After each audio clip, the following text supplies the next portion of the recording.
এনার বাসাটা কোথায়? এটা প্রবাসে থাকে ভাইটা, উনি অনেক কান্নাকাটি করতেছেন আমাকে ফোন দিয়ে।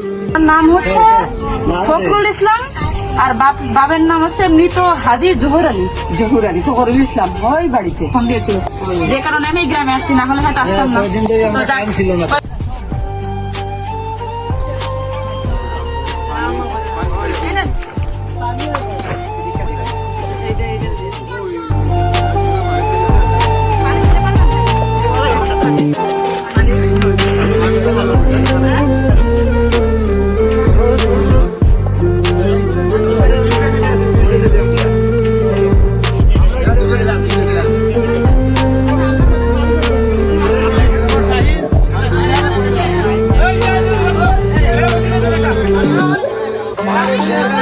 बड़ा सुहाना लगे मैं एक शाम चुरा लूं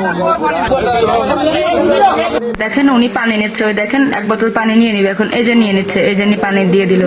আমার নৌকায় থাকা ভাই কিন্তু নিষেধ করতেছে, ভাই আপনি নিজে পানি নিয়েন না, আপনাকে দেওয়া হবে। মানে নৌকায় যে ভাইরা ছিল সিলেটের, ওনারাই কিন্তু নিষেধ করতেছে। পরে ওনার রিয়াকশন দেখবেন, ওই লোকটা দেখে নেন, ওনার ব্যবহার দেখে নেন। এই যে পানি ছুড়ে মারলো আমার দিকে। মেন এইখানে কাহিনী হয়েছে উনি পানি নিচ্ছিল, এটা নিষেধ করা হয়েছে কেন? ওনাকে কেন নিষেধ করা হবে? আমরা দিতে আসছি, ওনারা ইচ্ছা মতো নেবে, আমরা কেন নিষেধ করলাম? আসলে আমি নিষেধ করিনি। আমার যে নৌকা দেখতে পাচ্ছেন পিছনে দুইটা ভাই ছিল, ওনাদের বাসাও সিলেটে, ওনারাই কিন্তু বলছে ভাই আপনি নিজের হাতে নিয়েন না, আপনাকে দেওয়া হবে। এই কথা কেন বলা হয়েছে? ওনাকে এই কথা কেন বলা হলো? ওনার প্রশ্ন এটা, যে উপকার করতে আসে কেন নিষেধ করলেন? যে কারণে ওনার ব্যবহারটা আসলে এরকম ছিল, বুঝছেন? এই হচ্ছে বিষয়।